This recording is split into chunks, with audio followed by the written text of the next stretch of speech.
All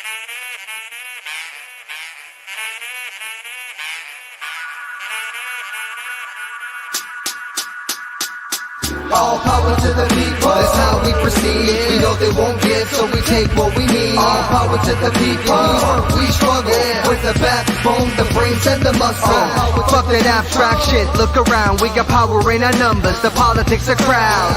Cause you're more than an individual. And when we get together, it is more than a ritual. They pick away at your wage like a vulture. That's why we need a revolution in our culture. If you spray what we say on the walls, this goes out to you when your tag stands tall. As long as you get involved, all artists for the cause. Hear the people's call. We start at the root, then we bloom. A flower in the concrete that said that it was doomed. So we will reclaim it, the people's reign like a monsoon. In order to survive, we must defy the tomb that tried to divide, conquer from inside. Threading the needle with a needless compromise. Make me see red, that's the blood in my eye. We are under siege behind enemy lines, so get organized. The motive's the political line. We take what works, the rest is left behind. Power to the people, that's how we proceed. We know they won't give, so we take what we need. All power to the people, we work, we struggle. With the backbone, the brains and the muscle. Power to the people, gotta take back the... Welcome, welcome, welcome to Trump's America. Thomas, you're still here despite it being Trump's America. How do you feel? Oh, just I was fleeing to Canada, then then I got stuck in this Tesla factory, and I don't know what's happening anymore. Wait, so you're calling from Canada right now in the Tesla factory? No, it's the one in Fremont, California. Couldn't make it. Yeah, for some reason went from New York to the West Coast. I don't know. Just lost my mind. Because I heard we never had Trump as president before, so I really think everything's just going to fall apart and nothing's we're should all be killed immediately or something like that. So yeah, I heard that California secession is also happening soon. It's just like the movie Civil War, and California is aligning with Texas in a very weird anti-Trump united front. Yeah, I heard also. I haven't seen the film, but someone was recently telling me that there's in the film, in the background, there's a Maoist group in the Pacific Northwest, and they have a new people's army, and they control the largest territorial part of the country, which is just a strange detail in the background of a Hollywood bourgeois movie. So yeah, it's the Portland Maoists, so we'll see if the Portland Maoists can get their shit together now with Trump's presidency. Yeah, some work to do. I mean, geez. But I'll just say it is surreal to see people saying the sky is falling when we already dealt with 4 years of Trump before. This time will be a little bit different. We'll get into that today, but it's pretty silly to see the same motifs being repeated. And you expect that from, the liberal bourgeois press and the Democrats and so on. But to see, all these people vaguely on the left treating it as if, we're about to have the start of the Third Reich or something is pretty sad, honestly. Yeah, it is. And that's why we're having live streams like this to elucidate on some of that stuff and see what is the historical moment that we're in, because there is this, there's a lot of great liberal memes going along, and the tissue box being passed around liberal families because there's a new Trump's presidency. Some people getting off of work, reduced work hours, especially for those petty bourgeois jobs, for people to emotionally deal with the Trump presidency. And it's just the difference is pretty stark, especially if you think about it for 1 second. Okay, if we would have had a Kamala presidency, to think concretely, what difference would that really make? And the general, just different atmosphere we would find ourselves in. And I think this historical moment, even though this historical moment right now is strange, it might be stranger to be in this historical moment with the masses, or at least sections of the masses, celebrating a Kamala victory as a new dawn of history in a positive light, first woman's president, and all this stuff. But having the first woman's president ever be Kamala Harris, that would just be all right, I'm in the strangest timeline in the universe or some shit like that. Yeah, and I would have had 4 years of some really lovely laughter, and joy, and stories about how we didn't fall out of a coconut tree, and strange use of prepositions, although we'll still get some of that with Trump, so don't be disappointed. I'll just say one more thing before we dive into the meat of stuff, which is, you know, I was talking to a friend and he was saying, you know, a lot of liberals he knew were just devastated, so emotionally just destroyed by Trump winning, which he was saying to some of them, criticizing them, like, you guys weren't 1/4 as upset about the genocide in Palestine. Not 1/4, not 1/8. You didn't even shed a tear for it. And now you're crying because Trump was elected? Like, what are the priorities? And I think that's quite telling, both about the just anti-people views of liberals broadly, but also just the inherent selfishness of the view that things would be so much better under Kamala. I think actually, realistically, even the domestic policy in terms of repression and so on won't be so different than it would have been under Kamala. And we can get into that more later. But liberals who believe that honestly were not only fine with Kamala carrying out the genocide in Palestine generally, or maybe even hoping she'd tamp it down a little bit, but really were excited about the possibility of her being president, which is just dark. Yeah, and all the kind of mind twists and mind melts people need to go through of like, yeah, okay, she might be helping to carry out the genocide, but at least there's a small chance that she would stop it, maybe. And with Trump, there's none, and those are some of the arguments that I've heard. So definitely a lot to get into. Also, my guess would have been, had Kamala Harris been president, I think it would have taken 2 years for just her popularity to tank so bad she would have needed to come out with a rap single, but that's idle speculation at this point. And it's also, I wouldn't, an Elon Musk, Donald Trump rap record, it's not so far out, in the realm of possibilities here. Well, now that you said that, clearly the real tragedy is that we'll never get to hear that Kamala rap single, because that would have changed the whole world of hip hop forever. It's true. AI can do it. AI probably has done it. Who am I kidding? Anyway, so today we're going to be talking about Trump's plan for America, and really to look at Trump's plan for America, to look at, okay, again, I mentioned the word historical moment. Where are we at right now? It's very important for communists and people broadly interested in the question of revolution and really changing society.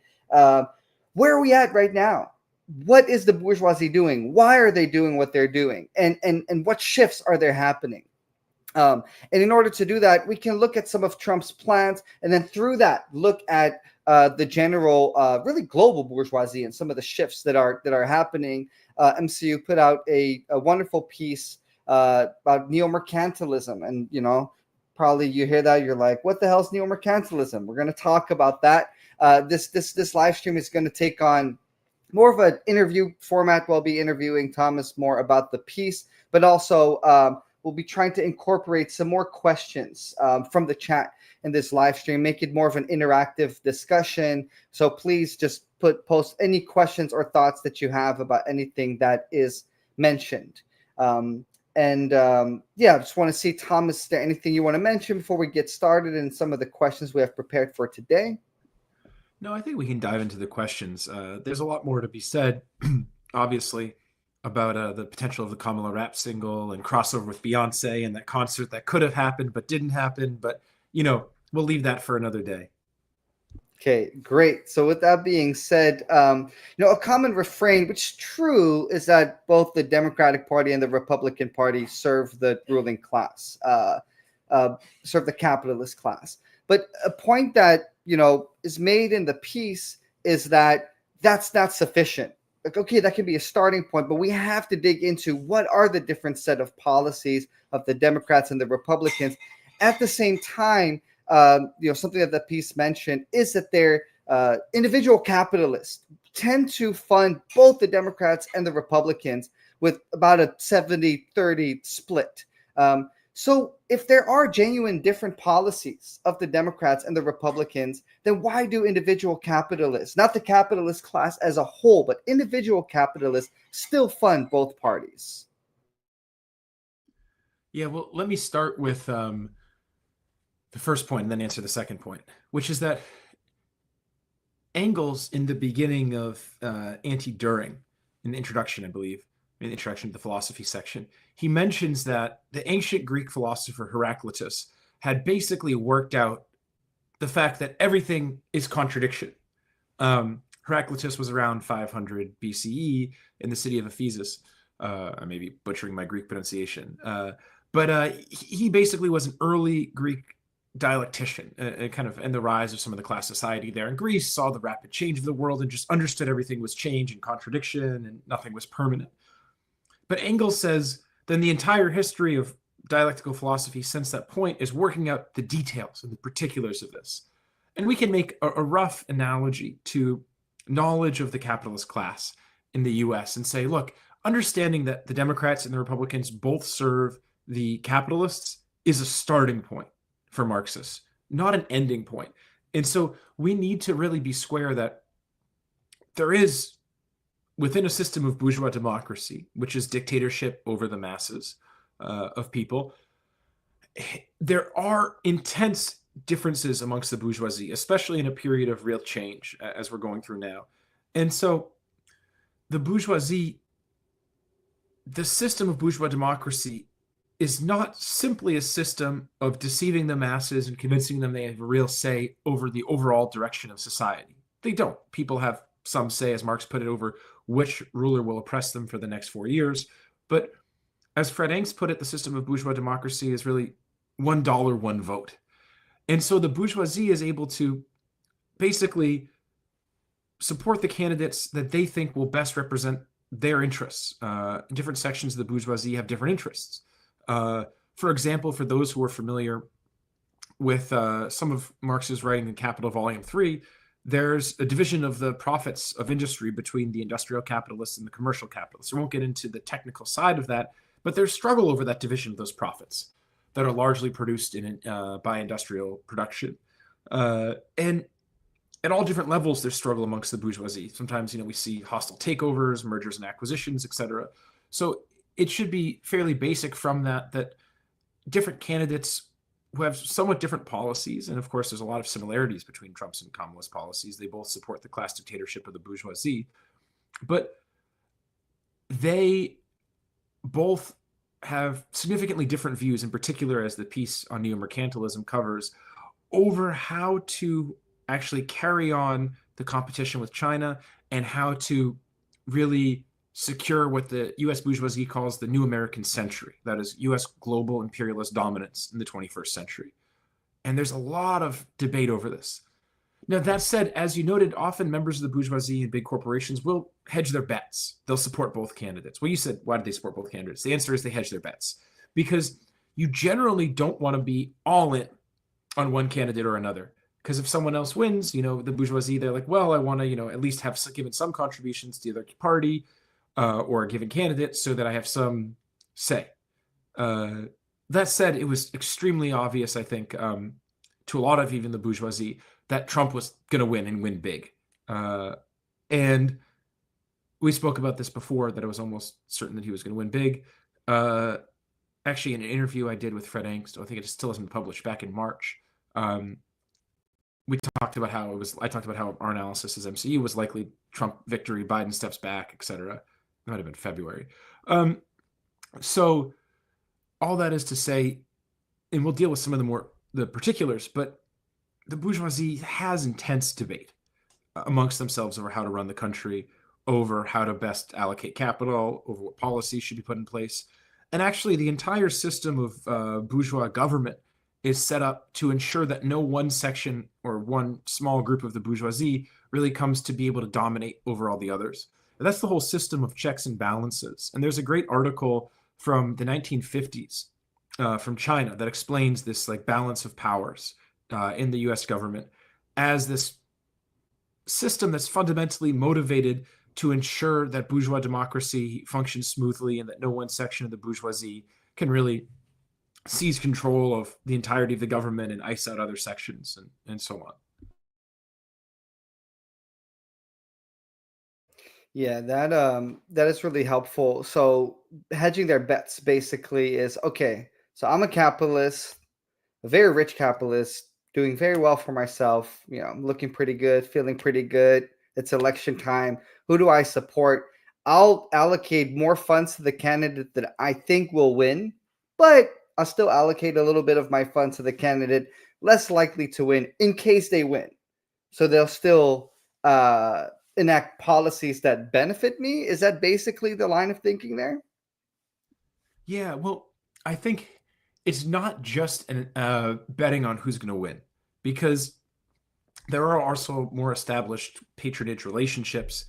You can see this, for example, in the way certain members of the ruling class are consistently supportive of one party or another. Even Trump, for example, for a long time was a Democrat. It was really in the mid-2000s that he really shifted, post-2008, to become a Republican. So they also not just support who they think is going to win, but who they think will best carry out their interests. Sometimes these are based on longstanding clientelistic relationships with the party, where a given capitalist or section of the capitalists have been long-time strong supporters of the Democrats or the Republicans.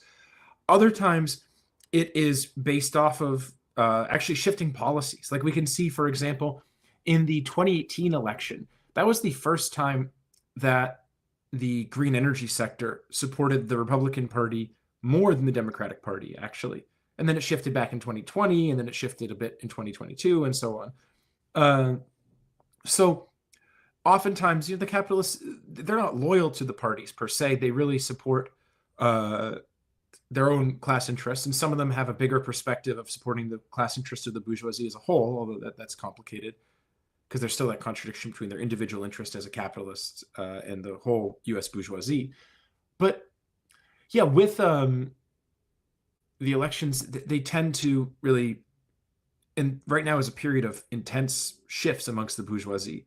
So they tend to shift their loyalties in these periods. Like a lot of people who previously supported the Democrats shifted to support Reagan in 1982, just given the shifts in the policies of the Republican Party, which was supporting a pretty different form of class rule that the vast majority of the bourgeoisie saw as advantageous to their class interests. So I'm looking at the comments, and there are some questions about Kamala and Trump being being fascist. Both of them is a lot of attention paid to that.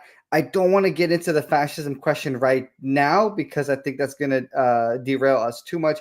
But I do see some comments about whether it matters that there's factions. And specifically that factions don't matter when they are all the enemy. So why should we even pay attention to the different factions of the ruling class that exist? Isn't it just that, okay, there's the working class and there's the bourgeoisie. There's the struggle between the two. We know who our enemy is. Why should we complicate matters even further and look at these factions? And won't this just confuse people even more from really understanding who the true enemy is? Yeah, I'd be happy to respond to that. I do want to come back to the fascism question, because I think it's people who are saying that Trump and Kamala are fascists. It's a fairly basic confusion and a non-Marxist understanding of fascism, but we'll get to that in a minute. So in terms of the factions, look, if you want to change the world, you have to understand the world. To argue basically from a moralistic perspective, oh, I know who the enemy is, why should I care about contradictions amongst the enemy? It's not a serious argument. It's not an argument of those who are intent on devising a strategy to win and to have victory in the revolution. Because in order to defeat a very powerful enemy, far more powerful at present than the working classes, you have to understand the contradictions amongst the enemy's camp.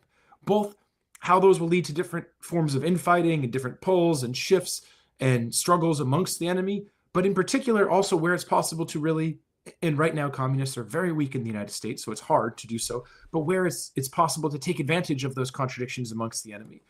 And one of the things we talk about in the piece, the Neo-Mercantilism piece, is actually specifically the experiences of the Chinese communists and taking advantage of the contradictions amongst the Kuomintang. Without an understanding of those contradictions, including different, down to the granular level of different generals in the Kuomintang's army, the Chinese Communist Party and the People's Liberation Army would have never been able to succeed in overcoming the enemy and winning victory in the revolution. And so it's incredibly important for communists to study in great detail the policies of the ruling class, their shifts, their debates, their struggles. And if we look at the works of Marx, we look at the works of Lenin, Engels, Stalin, Mao, they spend a huge amount of time analyzing these things and understanding the likely trajectory of development of the policies of the ruling class and the shifts and how they're changing the form of class rule at a given moment and how this can lead to greater strife or less strife amongst them. If we don't understand these things, first of all, we won't be able to craft a coherent strategy. But second of all, we have to take stock of the fact that the vast majority of the means of communication in our society is in control of the bourgeoisie. They have a not total monopoly, but a near monopoly on production of media and really getting things out to the masses. And we have a long way to go in communists in the United States and in most countries, actually, in developing our agitation, our propaganda, and our reach to the masses. And therefore, we have to understand the way in which they're promoting ideological support for the for their form of class rule. And I see a comment that says, okay, we don't want to make a perfect plan. It's not a question of making a perfect plan. It's a question of understanding what is our situation right now and what tasks do we have in front of us and how do we act given the current situation. That's basic planning. It's not about perfection. It's about understanding the basic situation and the shifts that are occurring. And major changes are occurring right now. And major shifts in how the ruling class not only runs the country, but how they articulate and win support for their form of class rule. And if we don't understand the nature of those shifts, and we don't understand how they're changing things and how they're winning support from a significant section of the masses of people, then we won't understand how to counter those forces and how to counter the bourgeoisie's ideology and how to win people over and how to train workers to win over other workers and so on. So there's a lot more to say there, but hopefully that is at least a provisional answer to the question. Yeah, and I have a lot of there's a lot to get into there. We're still trying to give somewhat of a broad overview, and I think it's important to determine and see, okay, how are these different policies determined within the ruling class? How do these different factions fight it out? How can we take stock of that? But before, let's just address the fascist elephant in the room. Why are Kamala Harris and Trump not fascists? Aren't they bad people? How can you say that somebody is not a fascist if they're out there bombing a whole population? Yeah, it's a great question, and there's a lot of confusion on this. I do think this speaks to the elementary confusion on Marxist understanding of fascism, though. And I'm not saying that to put people down. It's just the basics. Look, if we say that fascists are the only one who bomb people, then we're saying bourgeois Democrats, they're not so bad. They're peaceful. They talk about, peace and love and democracy. And so we basically let them off the hook. Bourgeois democracy is an incredibly brutal form of class rule, both domestically and then especially in the colonies and neo-colonies. And it has been historically. If you look at the crimes of British imperialism, which was not a fascist form of rule, it was almost a paradigmatic form of bourgeois democracy. In the late Victorian period, the British Empire killed around 90 million people, 90 million, to maintain their empire that ruled 1/4 of the world's land mass and 1/4 of the world's people. That's pretty fucking brutal. And you can argue maybe the form of class rule they had in the colonies was fascist, effectively. It's not quite fascism, but it was, pretty fucking brutal. People didn't have basic democratic rights. But look, Trump and Kamala are not fascists because they are not advocating or carrying out the open terrorist dictatorship of the most reactionary section of the monopoly capitalist class. That's the Marxist definition of fascism. The open terrorist dictatorship of the most reactionary section of the monopoly capitalist class. If that was being carried out in the United States right now, we couldn't have this live stream. You couldn't have public protests. There wouldn't be strikes. There wouldn't be public meetings. When the Nazis came to power, they outlawed strikes. Public organizing by communists was impossible. People were rounded up and killed. We have seen continuously a further and further rightward shift, not just by the Republicans, not just by Trump, but by the Democrats too. I talked in the last live stream about the 2011 National Defense Authorization Act, as well as the start of the war on domestic terror, the first by the Obama administration, the second by the Biden administration. But we have to be square. There's a lot of quantitative changes on the way to fascism in the form of class rule. And fascism is a qualitative leap above and beyond these things. Yeah, I think it would be good to do a whole live stream on this. I probably said that last time, and you'll probably hear me say that again because there's so many good topics to do live streams about. But there's a lot to cover here. But just that basic point of, if we really were living under fascism currently, we would not be able to do this live stream and talk about these ideas openly. And that's important to know, because that makes it all the more important for us to do so and to use whatever bourgeois democratic rights we do have. And you know, the Marx quote that every 4 years you get to pick another ruler whose boot you live under, paraphrasing here, that shows us two things. On the one hand, there is choice. It's not like there's no choice. You do actually get to choose between two different leaders, but what choice is that? What maneuvering space do you actually have? It's not a you know, a choice that anybody wants to really make. What we want is to not have that, to not be under that boot. But that doesn't take away that we don't get to pick what boot it is. And so in terms of the bourgeois democratic rights, the rights that we have, they are important to try to maintain for as long as we have the ability to do these live streams, even though there are limits to the way that we can extend and use these rights. I mean, we can't vote away capitalism, so there are real limits as to how we can actually use these bourgeois democratic rights, but we can use them. And that is a crucial point. And also, if the parameter is for bombing other people, well, if you look at American history, I'm not sure if there ever was a time where the American ruling class was not bombing some part of the world at any point. And so, or at least what the longest time frame was. So those are things that are good to keep in mind as well. But I do want to shift and look a little bit about how this plays out concretely, because in the piece, you know, the piece mentions Keynesianism, neoliberalism, Neomercantilism.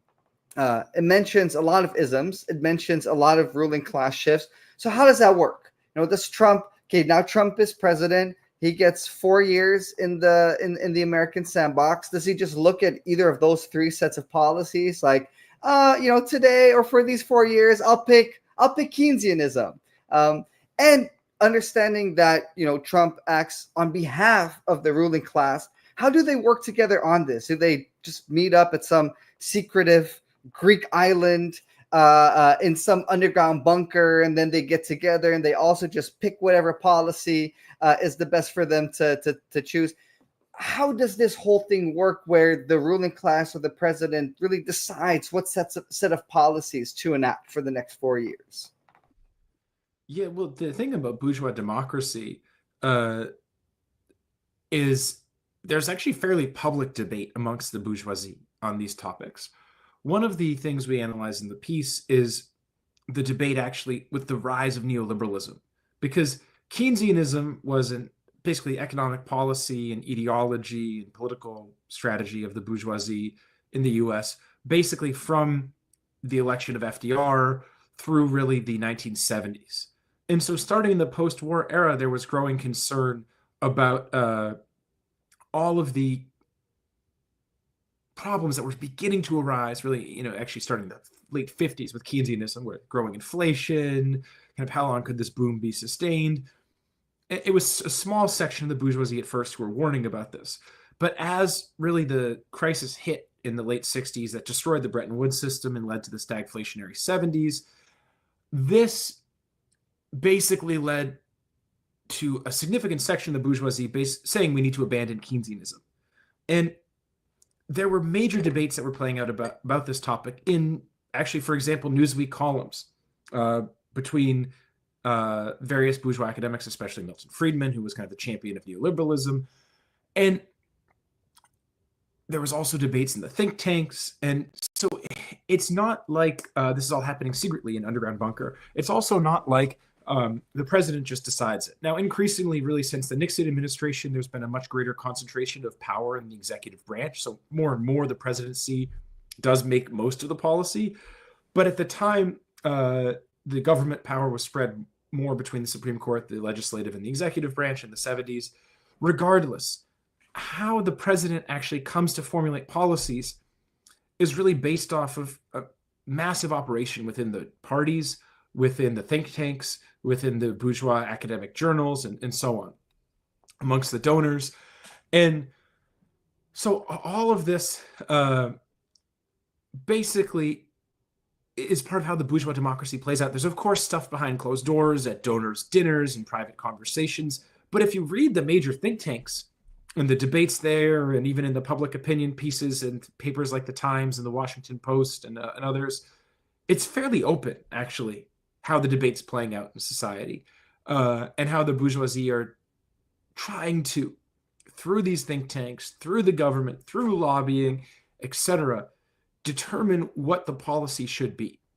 And so really, like, what's happened with the Trump administration coming in is that a significant section of the bourgeoisie have really rallied behind Trump because he's been the candidate most willing to and most able to really put forward both a form of right-wing populism as a form of class rule and articulation and justification of his policies, but in particular, an aggressive protectionist and what we're calling neo-mercantilist policy. Now, let me just briefly define that before we go any further.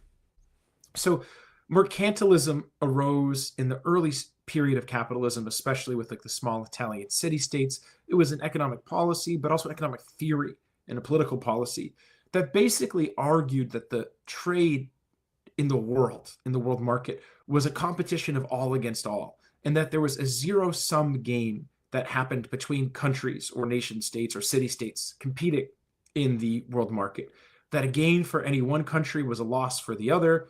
And this was, very directly seen with the transfer of gold bullion in trade, where if a country ran a major trade deficit, they would bankrupt themselves. And if a country ran a major trade surplus, gold would flow into their coffers and it would enrich them.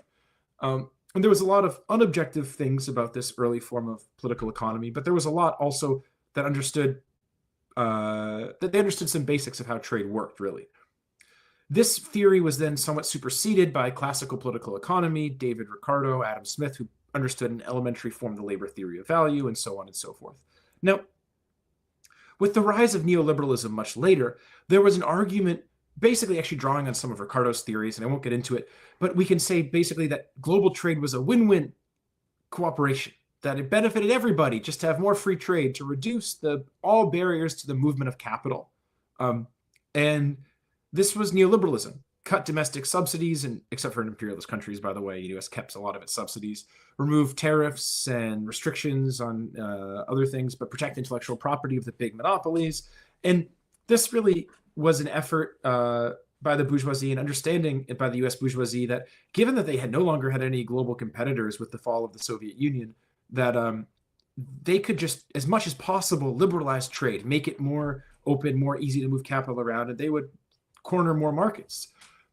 But now, with the rise of China as a peer competitor, more and more of the bourgeoisie are understanding that they can't win in every possible sphere a toe-to-toe fight with China based on the principles of free trade, that there are certain areas, not all areas, but certain areas where China has a distinct advantage.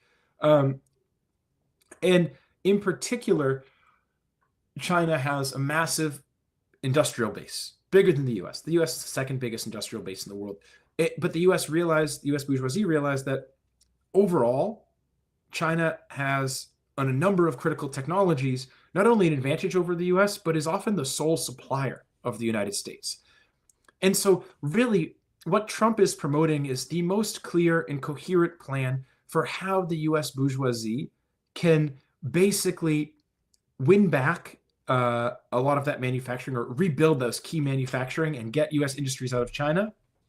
And it's the most coherent plan that seems the bourgeoisie believe to have a shot at allowing the U.S. ruling class to compete toe-to-toe with China and win in the 21st century in the basically contest for global dominance.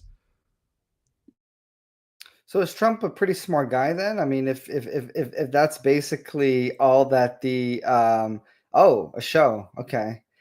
The green coordinating, we planned this the whole time. We were like, we're gonna bust out the green when it gets real. So I'm glad that it's finally getting real. But so Trump must be a pretty smart guy then. I mean, if he basically offered the best plan the bourgeoisie could take, then are all these things about Trump being a meathead basically not true? Yeah, well, I don't know if you've watched the Joe Rogan interview with Trump, but you can see both the actually intelligence of Trump and some of his stupidity. Now, I think Trump is not just an idiot.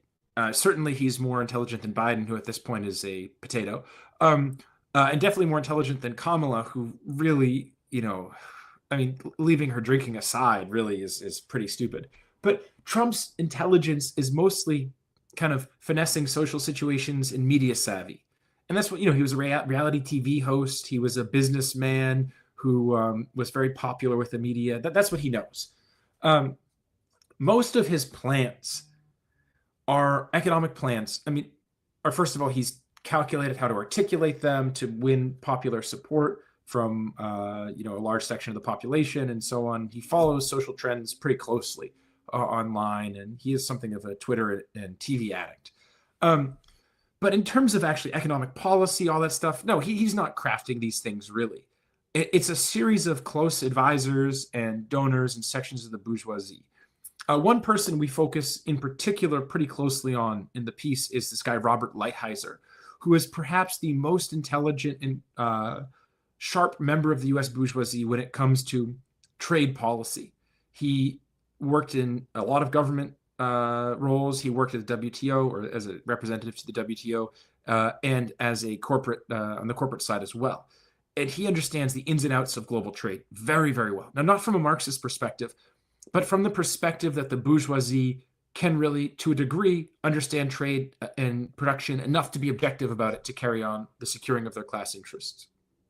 And Lighthizer, in particular, has helped to really craft one of the most systematic policies that's now Trump's policy for how to deal with trade in China and so on. Now, I'll point out this because this is particularly interesting, and it gets at some of the stupidity of a lot of the liberal-aligned bourgeois media.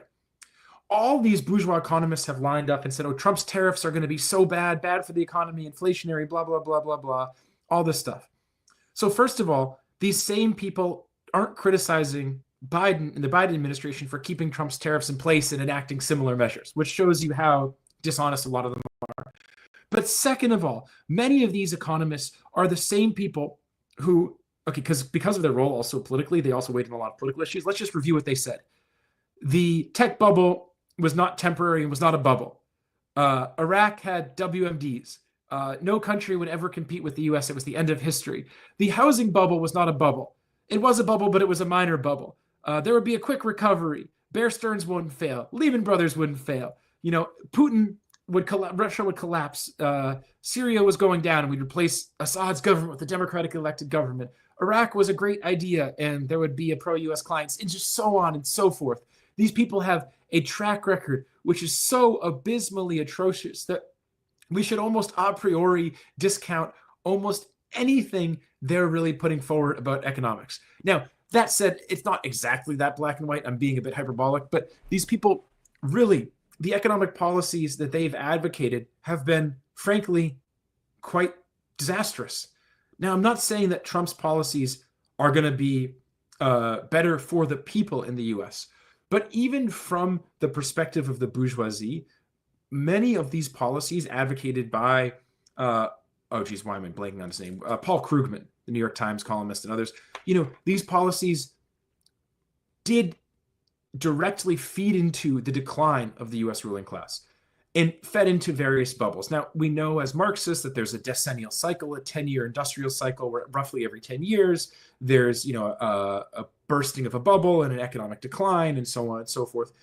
So these are not the ultimate cause. Policies of the bourgeoisie are not the ultimate cause of this crisis cycle. But policies can more or less objectively secure the bourgeoisie's class interests, given this reality.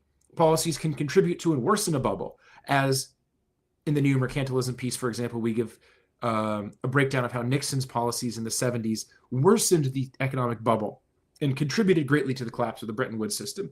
Or the policies can respond well to an economic crisis and get the economy out of that crisis quicker and secure the state of expanded reproduction and secure the bourgeoisie's class interest, as, for example, Paul Volcker, the chairman of the Federal Reserve in the late 70s and early 80s, his policies did to defend the US dollar.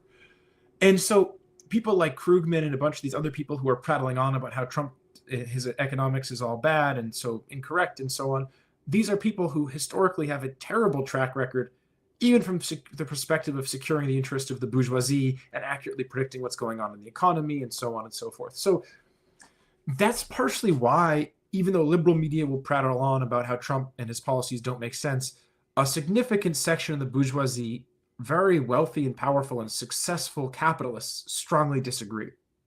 And that's because they see the writing on the wall, that these neoliberal policies or quasi-neoliberal policies don't work anymore. They're not securing the U.S.'s class interests, that a major shift is needed, and that Trump, given his popularity and his ability to articulate and justify some of these shifts in ways that are popular with a wide range of the population, is a particularly useful political vehicle for securing their class interests and carrying out the plan that they're agreeing to, roughly, for how to secure the new American century. Yeah, well, first of all, we got to bring back cool bourgeois names, because Lighthizer is a sick name, like, bring it back. We need more of the Lighthizers in the world. Things just declined after Tricky Dick, but that's that's really interesting, especially because sometimes it's easy to forget that large sections of the bourgeoisie believe their own bullshit. And also, basically, the people representing the bourgeoisie in the media believe their own bullshit, and so you get this very kind of funny cascade of all the things you mentioned. It's like, oh, but we'll be right this time, or not really fully reckoning with some of the mistakes that they've made. But one thing that's important to note here is that, okay, so Trump has a lot of supporters within the bourgeoisie. He's able to very well represent the policies that align with their class interests, even though he's not the person really crafting these economic plans that people like Lighthizer are. Trump is really willing to represent them, to push for them, to do that in a media savvy way, which shows with all the different sound bites that we have of him, and I guess people being interested in him and his media performances in different ways than, let's say, a Kamala Harris. But he's also survived an assassination attempt. So clearly he's not popular with everyone. And I just want to say, I live in South Florida, and it's the flags that you see the one where it's like his ear's bleeding and he's like up with a fist. Man, those flags were everywhere here. And I'm like, the Trump supporters, they're quick, but what is that? It's like defiance. It's this anti-authority. It's both aspects. On the one hand, there is a clear reckoning that a large part of the bourgeoisie supports him, but also clearly some want him gone. So do you have a clear view on what sections of the bourgeoisie support him and which don't? Because, for example, if we look at fascism, there was a clear distinction between parts of the ruling class in Germany and Italy, between heavy industry and light industry, of those who did support fascism and those who didn't. Are we dealing with some of that clearly now that we have the industrial capitalists feeling this way about Trump, but the commercial capitalists, they want him gone? Are we dealing with some of those clear divisions here? And then also neatly between literally those who would support an assassination attempt like the one that has occurred and those who don't. Yeah, let me say one thing first, just responding to the earlier part of what you said, and then we'll get into the divisions. So I just want to point out, that Trump's part of his intelligence, he does these like 3-hour, basically stand-up special rallies. But part of his intelligence is his ability, as you put it, to present himself as an outsider, as a kind of figure representing the downtrodden. And these neoliberal policies framed in liberal humanitarianism and care, often very condescending for the people, they have screwed over people left and right in this country. And Trump has been very successful in channeling the mass outrage at these policies into support for right-wing populism. And that's in particular why he's such a useful tool. So his support base is obviously not just the bourgeoisie, but a significant section of the masses, the working class, and not just the white working class, as we see given his massive popularity amongst Hispanic and black voters. Of course, I think black voters, he got like 15% of the black vote, which is double what he got last time. So that's not like an overwhelming majority. It's still a minority, but it's a significant, significant increase. And that's not just the black bourgeoisie supporting Trump. So he's been able to, because people have been, more of the same policy over and over has been fed to them by smooth talking politicians with very safe images who say all the right things in all the right ways. And Trump has been able to use vulgarity and critique of the establishment and dealing with some aspects of real issues, but then framing them in a bourgeois way to just channel people's rage at the injustices they face. And not everyone's gone for it, obviously. A significant section of the country hasn't, but a significant section has. Now, in terms of the assassination attempt, a president doesn't almost get headshot without a section of the bourgeoisie really wanting him dead. And, they almost got a second assassination attempt. There was that crazy liberal guy who was involved in recruiting mercenaries from Afghanistan and Central America to go fight in Ukraine. I forget his name right now, but he was one of the he was also preparing to try an assassination attempt on Trump. Those were real things. I know there's like the Blue Anon crew who like pretends it's all a conspiracy theory and it was fake and everything, but no, it was a real assassination attempt. Two of them, one that was a lot closer than the other one. And you don't get that close to killing a presidential candidate without a lot of people on the inside supporting it happening. We don't know the exact nature of it, but it's clear, the guy who took the shot at Trump in Butler, Pennsylvania, the people saw him climbing onto the roof. They pointed this out to the police and to the Secret Service, and no one did anything. So at least a significant section of the ruling class was knowing this was coming and backing it up. And there's a lot more to be said about that. We won't get into specifics of analyzing everything that happened that day. But the point is just that there was a significant section of the capitalists, the actual literal capitalists themselves, but also the ruling class within the state machinery. And not everyone who works in the government is a member of the ruling class. Obviously, there's a lot of like petty bourgeois people working office jobs and so on. But there is a section of like permanent, high-ranking, unelected people in the government who are part of the bourgeoisie, part of the ruling class. They have tremendous power. One example is like heads of the intelligence agencies, the military, the generals, and so on, admirals, etc.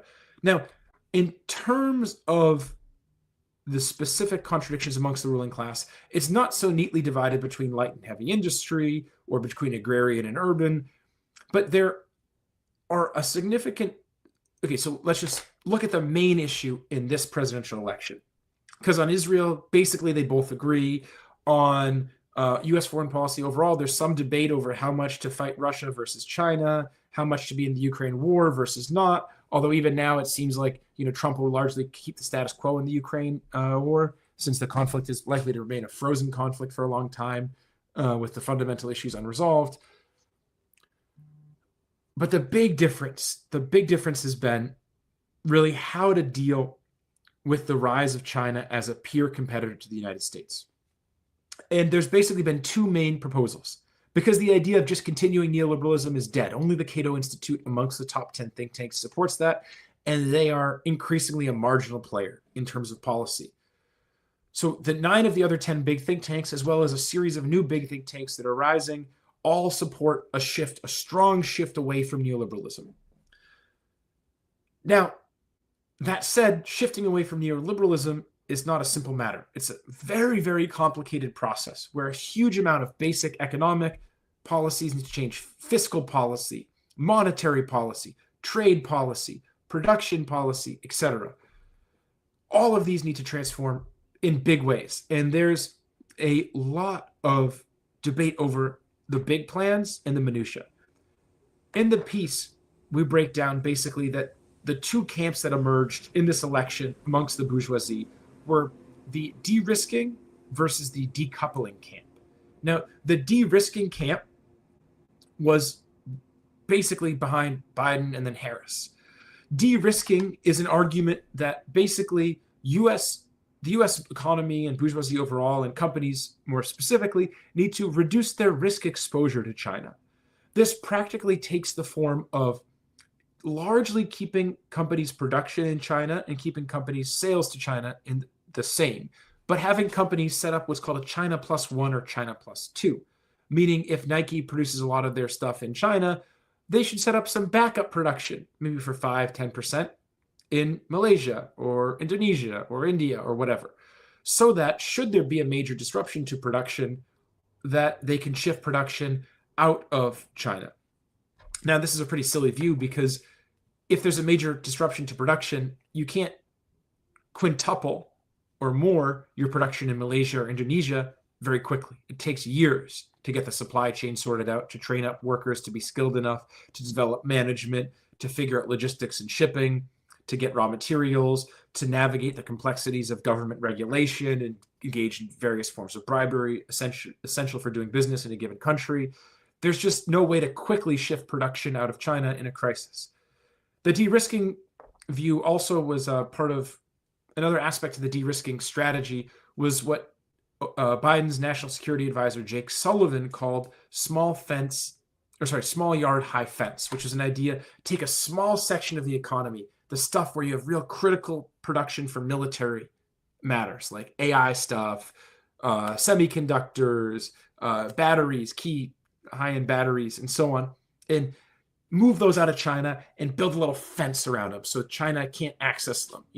We see this, for example, with the Biden administration's decision to push ASML, which is a Dutch company, to not sell any of their extreme ultraviolet photolithography machines. Those are the machines that etch the semiconductors, the chips. And the Dutch company ASML has 100% monopoly on those machines. They're the only company in the entire world that can make the machines necessary for the high-end semiconductor production. And the Biden administration got ASML to basically not sell any of those machines to China anymore. The problem is that the small yard, high fence strategy doesn't deal with the fact that all the inputs for this little small yard often are produced in China. So what we saw, for example, recently was China putting sanctions on a company basically based on the fact that its drones were being used in Ukraine. And this means that China and Chinese companies won't sell any goods to this company or do any business with this company insofar as its products are being used against Chinese state interests. And this is the real problem with small yard, high fence. It doesn't deal with the fact that a huge amount of the inputs for US production for even highly sensitive technology for national security would still be produced in China. What Trump and his camp fought for was what Lighthizer, and Trump also, but Lighthizer is really the one I think who pushed this term first, called strategic decoupling. That is, within 4 to 8 years, move all critical production key for the US economy out of China. Still have some trade and cultural exchange and so on, but nothing that's essential for the US economy should be produced in China. And this is a massive undertaking. And it's not clear if Trump and his administration will be capable of carrying this out, but they're going to try. And most of the US bourgeoisie went for this. So this means steel production. This means medicine. This means basically all electronics and anything related to the auto industry and everything.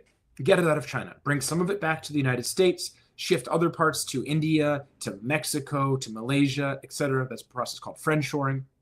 And so from this, we can see that the section of the US bourgeoisie that's most opposed to Trump are those who are, A, heavily invested in production in China, companies that basically have tens of billions of dollars invested in China and production in China, and also sales to China.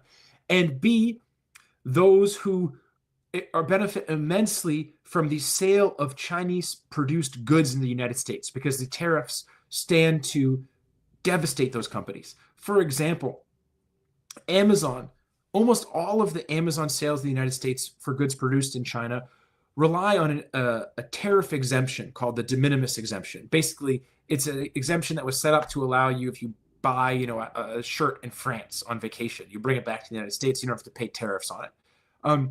But through a legal loophole, companies like Amazon are able to, because they're selling to a consumer and they do some finagling with the transfer of ownership with the sales, basically take advantage of these tariff exemptions. And Lighthizer, specifically in his book, talks about getting rid of this, and Trump has been very keen on it. So a lot of the companies who stand to lose all this money have been very opposed to Trump. Whereas the bourgeoisie, for example, a lot of the auto manufacturers, Tesla, for example, the steel manufacturers, others who want to shift production to Mexico or already invested in the Mexican or Indian markets, they've been very supportive of Trump because they stand to benefit immensely from the massive shift in production and the massive subsidies that Trump will carry out to benefit the companies that will produce goods in the United States or will friendshore production from China to Mexico or India or elsewhere. So that's a broad overview. There's a lot more to say about specific companies, but hopefully that framework can help people understand where the contradictions really lie in the U.S. bourgeoisie right now. So if I have a shoe factory in Guangdong, and and then Trump is like, okay, we got to get all the production out of China. Then we'd be like, well, I don't want to. I'm making some very healthy profits. I have my whole supply system set up. I don't want to get out of China. And then also for the people who are selling the shoes in the U.S. coming from this factory in Guangdong, they also don't want any of these tariffs and making it harder to really sell on the American market. But then, so what is Trump really going to do? The tariffs thing is pretty clear for the people who are selling in the U.S., but how is Trump going to shut down my shoe factory in Guangdong if he's like, okay, well, we all got to pull out of China? Can't force me. You can't make me. Or can he? Yeah, well, the tariffs are the big thing, right? Because if Trump's putting 20% tariff on or more on products made in China, that will mean that the shoes made in China may be more expensive than shoes made in Malaysia, for example. And therefore, those shoes basically won't be competitive. You won't be able to sell them at a profit in the US very easily. Now, what's more, Trump can, through executive orders around national security, force companies to stop investing or producing in China. And those things have been done, to force companies mostly around national security stuff, but basically stop producing goods in China and stop investment and so on. So there are tools that are available to just the executive branch alone. Forget about Congress even getting involved. But now since Trump swept the House and the Senate, or the Republicans did, it's likely they'll have the legislative power to make some pretty sweeping changes as well. Well, if Trump does that, I'm just going to sell my shoes in China and the European Union and Australia. It doesn't really matter that much. Yeah, well, this is a counter argument sometimes people put forward, and it's good you mentioned it. But of course it does, because the U.S. is the biggest consumer market in the world, and China as a country, leave aside the U.S. companies there, but China as a country is incredibly dependent on the U.S. market in sales of hundreds of billions of dollars of goods in the U.S. market. There is no market overall in the world capable of absorbing anything close to the amount of consumer goods that the U.S. buys from the Chinese market. And therefore, maybe one individual shoe company will be able to find a way to sell their shoes in Australia or somewhere else. But it's certainly going to be the case that with these aggressive protectionist policies, a lot of companies won't, and they'll go out of business. But what's more, we can also see the EU and other U.S. allies ratcheting up protectionist measures against China. So actually, even in those markets, they'll be harder to access. And for example, like the Russian consumer market is much weaker than the U.S. market. And the market for shoes in other places, in India, et cetera, is not comparable at all to the U.S. market. So it will be very hard, even where there aren't tariff barriers put in place against Chinese goods, for companies which produce in China to effectively sell their goods elsewhere around the world in any sort of way approaching the scale that would make up for the loss of access to the U.S. market. Okay. You got me, Mr. Trump. My hands are tied. But yeah, that can definitely then show how that can lead some sections of the bourgeoisie already seeing that is a possibility that can happen, and really turn to something at least supporting an assassination attempt, which is a pretty big deal. Should speak for itself. But it's good to think of the objective class interests that different sections of the bourgeoisie have, and how they have to act on it. And then, especially in terms of these shifts, that we have to both look at, on the one hand, the contradictions within the ruling class, the different class interests that exist, the difference between somebody who manufactures steel in the U.S. and who produces shoes in China, to look at the contradictions between the two different types of production, industrial production, commercial capitalist, money capitalists as well. I don't think that we'll be able to get into that, because that's going to open up a enormous can of worms. But I see that there's a couple of good questions asked in the chat, and I want to get to those, but I want to ask one more question first that is really related to this. So is that all there is? Are all these major shifts from neoliberalism to neo-mercantilism, which the piece details has been ongoing since 2008, really?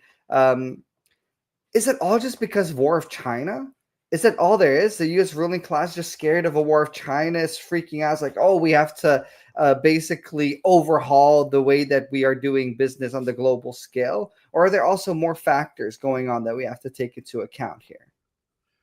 Yeah, well, it's not just the competition with China, although that's the driving force. And it's not just fear of a war either. It's the overall competition. Remember, Lenin says, quoting Clausewitz, that war is a continuation of politics by other means.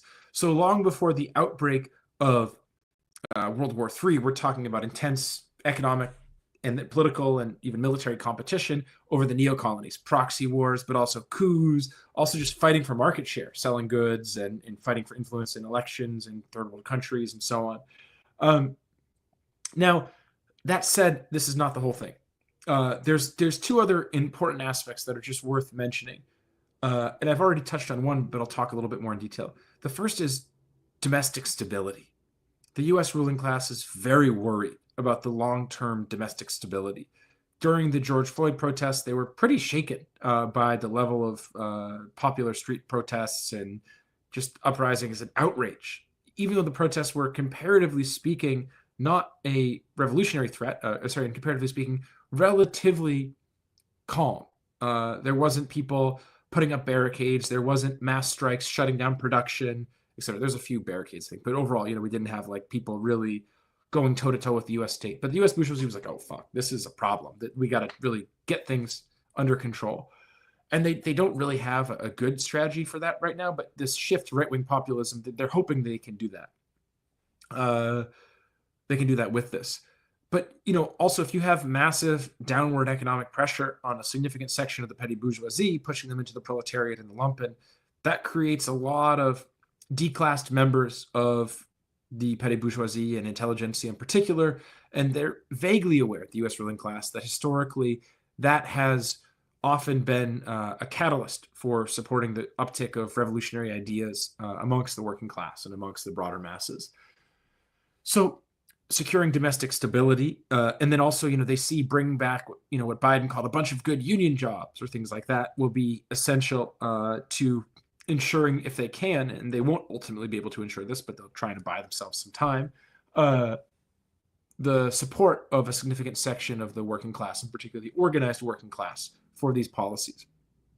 But then it's not just competition with China, because there's also a whole series of contradictions, including in the U.S. camp, that the U.S. ruling class is trying to handle. Contradictions with the European allies, contradictions with key Gulf-producing oil states, and so on, and the potential for the really loss of the status of the U.S. dollar as the world reserve currency, which involves some more technical stuff that we won't get into, getting to the money capitalist side of things and stuff. But just to say, the U.S. dollar has come under immense pressure with all of the neoliberal policies. And if that trend were to continue, we would see a lot of weakening of the U.S. ruling class's power globally, not just with China potentially gaining the status of the top dog imperialist country in the world, but also with a whole bunch of U.S. allies and other imperialist countries, but even regional powers that aren't imperialists, getting a lot more influence and eroding, further U.S. influence in various places. Not completely overturning it, but really we would see the weakening of the U.S. empire across the board.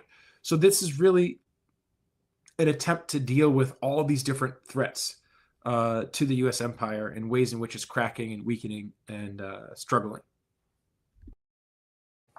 Okay, so that's helpful, and especially in thinking through the bourgeoisie has a lot on its plate. You almost feel bad for them because they got competitions within the bourgeoisie in the country.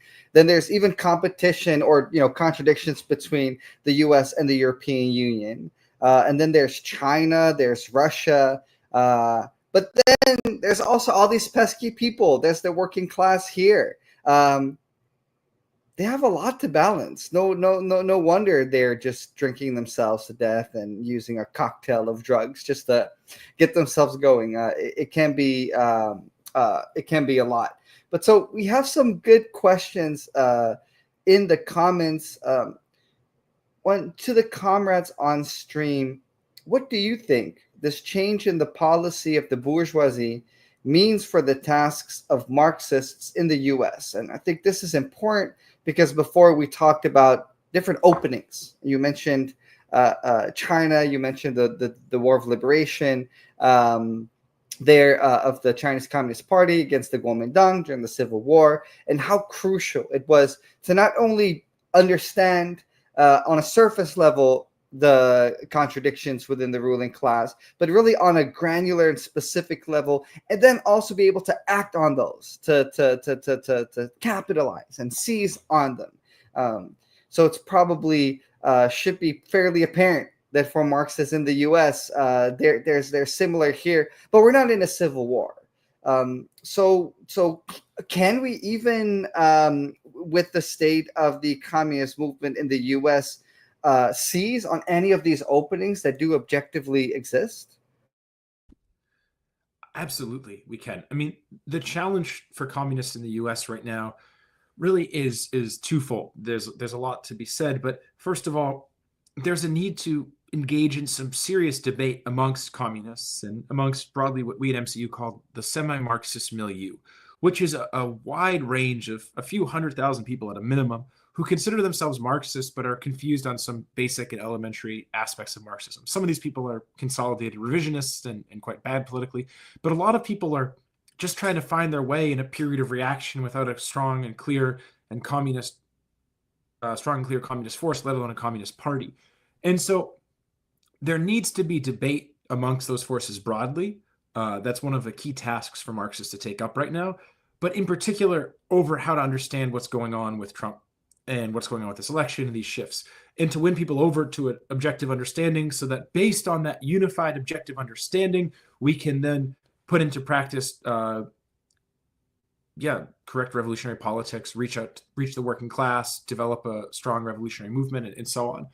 And really, if we think about, for example, the propaganda that Lenin and the Bolsheviks carried out, it was based on a real good understanding of what the hell was going on amongst the ruling class, analyzing the policies of the Tsar's ministers, contradictions there, policies not just towards the working class, but also policies towards the bourgeoisie, towards the officials that could be elected or not, towards the creation of the Duma, all these things. And so that kind of ties well to our second aspect of the task, which is that we need to clarify these things to the broad masses and especially to the working class, because these policies, the workers need to understand them, especially the industrial working class. They need to understand the true nature of the bourgeois policies, how they are based around not helping the working class, but supporting and strengthening the role or the nature, strengthening the bourgeois class dictatorship. Getting a little tongue-tied there. I've got a little bit of a head cold. So, yeah. And so things like reindustrialization, for example, on the one hand, there's favorable aspects of that. A bigger industrial proletariat, potentially a significant number of them getting involved in the unions. That's going to be quite helpful. That's a bigger section of the proletariat involved in large scale industry that we can reach as communists, win over. On the other hand, the ruling class is doing this to strengthen their own domestic class rule and potentially to try to bribe a significant portion of these workers to support class peace. And so we have to understand all these different levels of things and how they're playing out, and then win over Marxists and semi-Marxists to this understanding, and then also carry on this various forms of propaganda and education amongst the working class to teach them these things, especially advanced workers, and then work with them to win over the intermediate workers. And it's only in really explaining these things clearly to workers that we can, from a working class perspective, these policies, that we can really develop communist consciousness amongst the workers and then have them really take up the struggles that they're facing, largely economic struggles right now, with the clarity of what their true class interest is. Because it's totally insufficient to just tell workers, oh, we need a revolution to establish socialism. Just saying those things will not convince anyone who doesn't already agree with that. So how do we show them concretely and granularly why these ruling class policies are not in their interest and what, therefore, their tasks should be? And that's a challenging task, and it's going to take a lot of work. It took the Russian Marxists basically 20 years to go from the stage of really clarifying that Marxism was needed to really leading some big strikes. Now, I don't think it will take us that long in the US, given the increased clarity and historical perspective that we have, given the emerging upswing in the working class movement. But we really need to see that this is not a quick thing. It's not like you just make a little pamphlet, go out there, talk to some workers, and like, yeah, communism, let's go, Maoism, all right, revolution. You got to win their confidence. You got to win their trust. You've got to teach them, raise their class consciousness, teach them about Marxism, show them how to fight, learn ourselves how to lead strikes and protests and struggles in factories and struggles in unions, because those are a big site of struggle, actually, fighting against the reactionary union leaders to wrest control of the unions from them, as Lenin talked about in left-wing communism. And so that's on the one hand, a long answer, on the other hand, still a very general overview. But we talk more about this question in the document and the Neomercantilism piece, so people should really check that out.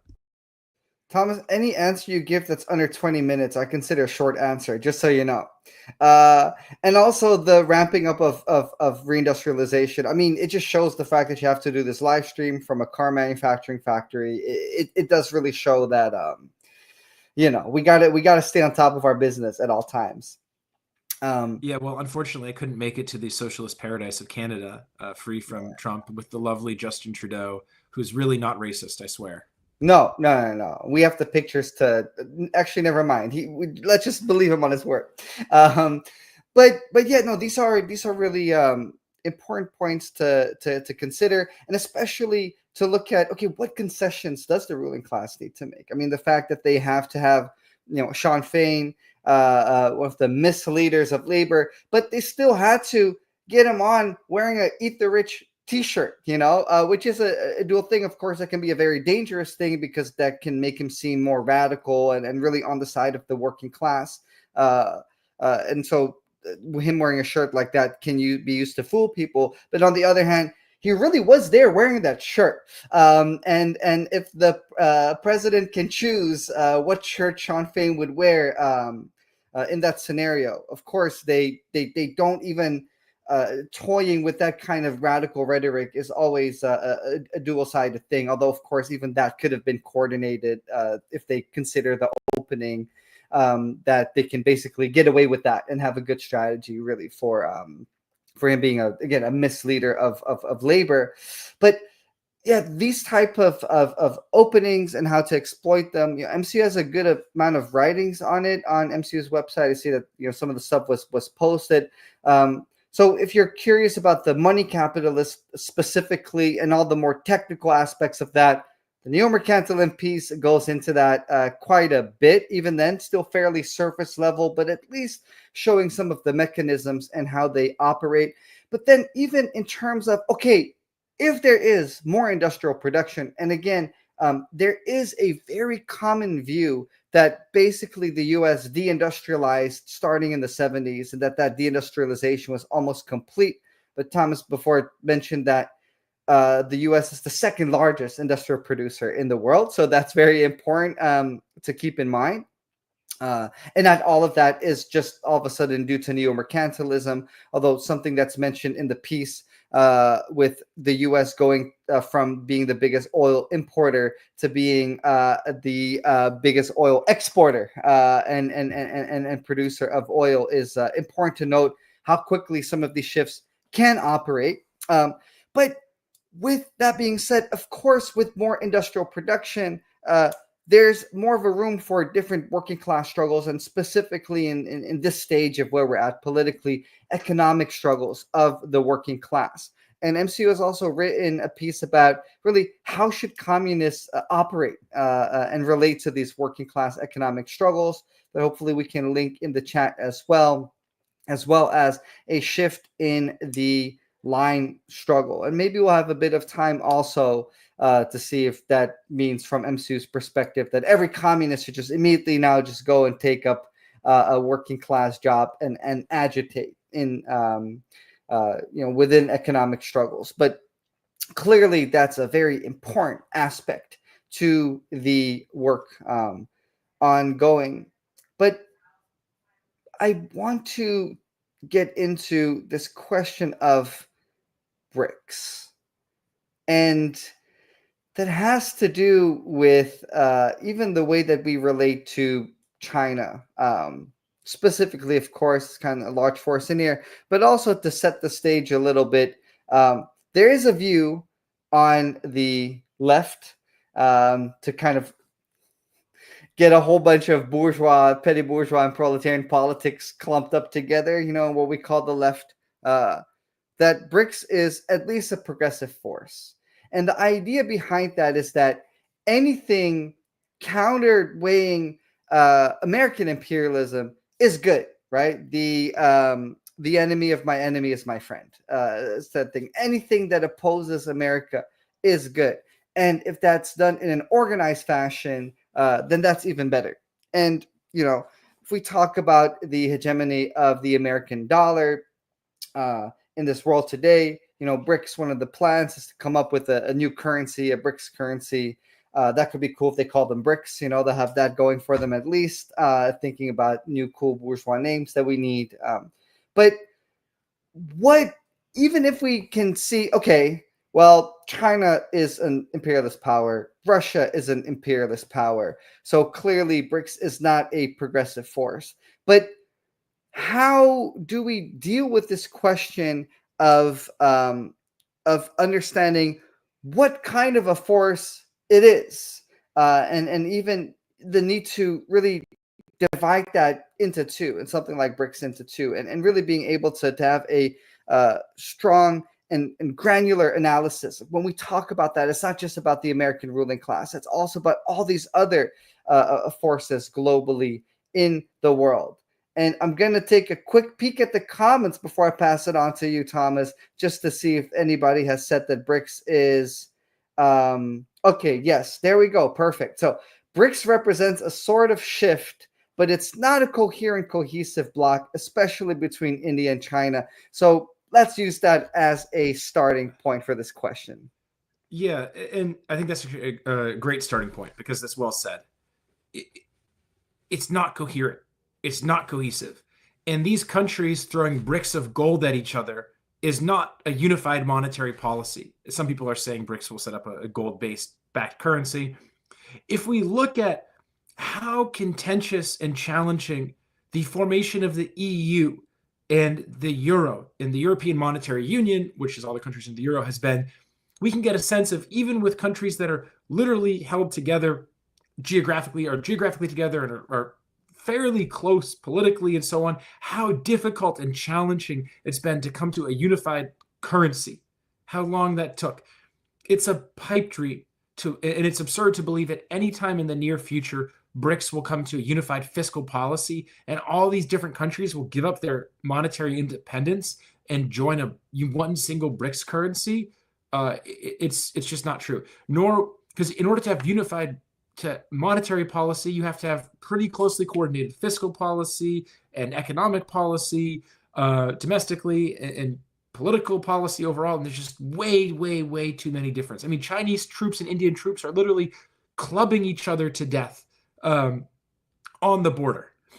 And that happens fairly frequently every few years. The soldiers there march with clubs and stuff without weapons to prevent when these clashes happen, people being killed, but sometimes they still do die from the clubs. So what is BRICS? BRICS is an extremely contradictory unity where a series of countries are working, and India's involvement is partially to gain a little wiggle room with the US, partially also to sabotage some of the stuff with BRICS. But they're working to create some element of an alternative to the US imperialist system. So let's just step back a little bit before I continue with my polemic about why BRICS is not quickly going to emerge as a unified currency or anything like that. And I'll side note, there's been a lot of like hoopla about how BRICS countries are no longer using the dollar.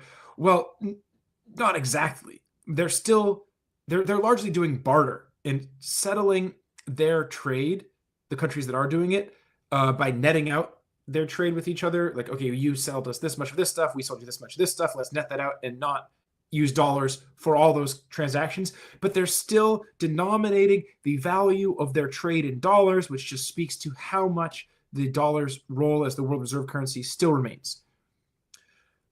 That said, during the Cold War, when the Soviet Union had capitalism restored and it was an imperialist power, we had basically two separate imperialist world systems. On the one hand, the Bretton Woods system, and then Bretton Woods II that loosely replaced the Bretton Woods system after its collapse. And on the other hand, the Soviet system, Comecon, which was basically, these were pretty independent economic spheres. There was very little trade or investment between them. There were some countries in the non-aligned movement where they were both competing in these, but there was two basically separate spheres. With the collapse of the Soviet Union, the first perestroika and the collapse of the Soviet Union, the entire world was unified in one single imperialist system, which is kind of what they call loosely Bretton Woods II, which is not a so coherent system, but it's the system of U.S. dollar functioning as token money and the institutions that remain from the Bretton Woods system, as well as the creation of the WTO, the World Trade Organization, and some other things. This system was itself a patchwork fix to the Bretton Woods system, which had collapsed. But at present, what we're seeing is the system that was set up, Bretton Woods, and then the follow-up to it, was set up to massively favor the U.S. And given the uneven development that's inherent to all processes, but especially inherent to capitalist production, extremely uneven development, China has risen as a rival imperialist power to the United States, and Russia has really reasserted itself and consolidated and is a fairly strong imperialist power again. And the present division of the world under the Bretton Woods system is extremely unfair to these countries, according to the logic of, might makes right, and capital at your command means how much you should control of the world market. Now, I'm not saying it's we should fairly distribute things amongst the bourgeoisie from a moral perspective. I'm just talking about the logic of how bourgeois competition operates. These countries should have a bigger share of the world market. There was a section of the U.S. bourgeoisie that was supporting the World Economic Forum and other things that wanted to basically redivide the world. Kissinger talked a lot about this before he died, good riddance. But basically coming up with a new division of the world between the U.S. and China that accurately reflected how much China had grown and strengthened as an imperialist power. But which section of the U.S. bourgeoisie wants to give up their money, their investment, give it over to some Chinese company? Very, very, very few of them. Basically none, really. So that redivision wasn't possible without a section of the bourgeoisie, a big section, losing a lot of power and influence. And even then, China would probably continue to grow and potentially outcompete the U.S. And so the U.S. bourgeoisie has adopted drastic measures to basically ice China out of the world imperialist system, but especially to ice Russia out since the start of the Ukraine war. And what this has done is it has accelerated the division of one into two. The one imperialist system that exists is ripping apart into two systems. And BRICS is an attempt by the biggest two imperialist powers that are not aligned with the US, Russia and China, to establish a new framework for the a new imperialist system to rival the one that exists for the US. They've set up alternatives to things like the SWIFT messaging system, which is the messaging system for transferring money internationally between banks, which Russian financial institutions and companies were all iced out of. They're setting up alternatives to things like the World Bank and the IMF through the BRICS stuff, as well as the Shanghai Cooperation Organization, the Asia Infrastructure Development Bank. I'm getting the name slightly wrong. But so all these things are an attempt to set up an alternative imperialist system and to bring a lot of countries into it and to tell the wavering countries of the world, look, don't end up like Afghanistan. Don't be iced out of things with Russia. Hedge your bets, Saudis, UAE. Invest a little bit in our system, a little bit in that system, and they're chip by chip trying to erode at the U.S.-led imperialist system. Now, ultimately, a total disentangling of these systems is unlikely to happen short of a major war and likely a world war. The Bretton Woods system, after all, and the tying together of the relatively separate spheres of influence of the imperialist countries in the post-World War II era happened and was only possible because of World War II and the reshaping of the world economy and political situation post-World War. So anyone who is advocating that China and Russia leading BRICS is a progressive change in the world is just supporting imperialism. Now, some people consciously are supporting imperialism and using Marxist phrasing to hide behind it. Some people just don't understand the basics of Marxism and Marxist understanding of imperialism and are naively acting as, and sorry to use this term, but I think it's correct, useful idiots for Russian and Chinese imperialism. And it's a shame Jay couldn't join us in the stream today because in Politics in Command, I know they're working specifically on a podcast series, I don't know if it's a series or single episode, criticizing Marxism, a form of Trotskyism that's very popular here in the US that loves supporting Russian and Chinese imperialism and has this whole bullshit ideology to justify how China and Russia are anti-imperialist forces. Now, let me just respond to the claim that China does win-win trades. Is it win-win to bankrupt a country and then force them to hand over their subway system to Shanghai and have the Shanghai municipality run the subway system in an African country? Is it win-win to open a country up to massive exploitation by Chinese companies where workers in that country in Africa or South America work in semi-slave-like conditions in the mines there? Is it win-win to have to hand over your ports and your railways and other things to Chinese companies and to the Chinese government? Is it win-win to have Chinese managers for these companies come in and call African people monkeys and other racist terms? No, it's not. What this sort of logic is based on is in a profound nihilism and a belief that because Chinese companies and Chinese government loans are sometimes on very slightly better terms, like slightly lower interest rates than the ones from the IMF or the US, that therefore that's better. But imperialists who are rising often have to offer slightly better terms to the countries they're trying to get a foothold in against the dominant imperialist power. And let's just be real about Chinese imperialism. One of the first genocides of the 21st century, the genocide of the Tamils, when the Tamil Tigers were crushed in Sri Lanka, was carried out with incredibly close coordination with Chinese imperialism.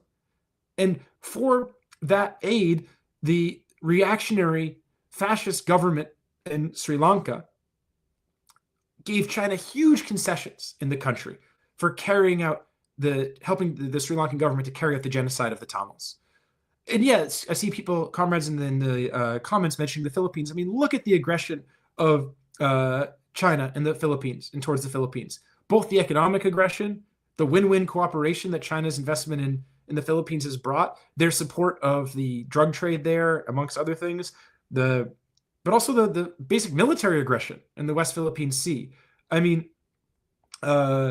and yeah, as I see another comment, yeah, China has worked with the governments in India and the Philippines to help them suppress the communist movements in their countries. So the idea that this is win-win for the people of these countries, it's just absurd. And it's based on hopefully just a profound ignorance of the nature of Chinese imperialism.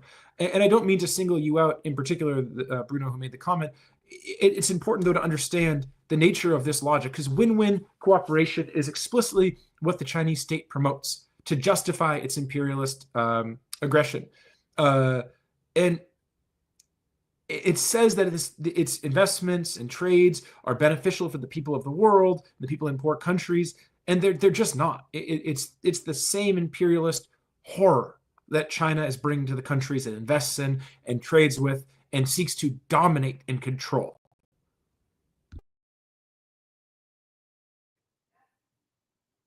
Yes, that was very well said, and it's really important to look at what it means to put that forward. If we look at the exploitation, the brutal exploitation of Chinese capital, of the masses in the world in many different countries, and really basically either just wholeheartedly defending that, or somehow saying that exploitation matters less than American capital exploiting people. And it's just a discussion that you can't win. I mean, even if we look at the amount of export of capital, if we compare the export of Russian capital to American capital, sure, like we should look at how strong different imperialist powers are, how strong they are militarily, just how much capital they export. But really, and that can be helpful because we need to look at the balance of powers. Okay, how does the U.S. balance in terms of its strength as an imperialist power in relation to Russia and China? The likelihood of Russia and China continuing a close collaboration as imperialist powers, the setting up of this separate imperialist system. All these things are important to look at, but that is very different than a phrase like "who's more imperialist." Because really, what does that mean? It usually comes down to a moral question, where it's like, okay, who does worse imperialism? And even during 19th century colonialism, you had this question, what's worse, French colonialism or British colonialism? Which one is more brutal? It's an incredibly unhelpful way to look at it, and it's a very different question than, okay, well, what is a stronger colonial force, the French colonial powers or the British colonial powers? What does it mean that Germany wants to establish its force as a colonial power for the balance of power? These were things that Lenin was looking at, but Lenin wasn't asking the question of, okay, but what is worth? What should the masses of the world prefer here? And so it's important to differentiate that as a question. And there's lots to say there. We can also just look at the military power. I mean, that's a very common argument of just saying, well, the Chinese imperialists have less military bases in different parts of the world. So thus they are not as imperialist, right? Kind of using that phrasing. So they're not as imperialist, or they've forgiven more loans, which again is a very common practice from many imperialist powers, loan forgiveness. So all these different aspects, it's unhelpful to look at who is more imperialist. It is helpful to look at how do different imperialist powers justify their rule as imperialist powers. What kind of ideology do they use to justify? Because even in terms of Neomercantilism, it's a set of economic policies that has to have a ideological justification for it as well, with Make America Great Again being one of the ideological justification campaigns as well. And even in terms of American imperialism, right? What has been some of the ideological justifications? Well, to bring freedom to the people of the world. And then China is also having an ideological justification for it with this win-win cooperation. That's what Japanese imperialists did too before World War II. In that literally justifying themselves, well, we're freeing different peoples from colonialism. It's not Japanese imperialism, it's a big liberation campaign. And so that's a very different framing again than looking at who's more imperialist. It's like, okay, these are the ideological justification campaigns. Are they working? How is China establishing itself as a soft power? Do we think that they're going to ramp themselves up more? These companies like Temu, for example, getting more popular on the American market. Well, that has to be accompanied by some Chinese cultural production as well.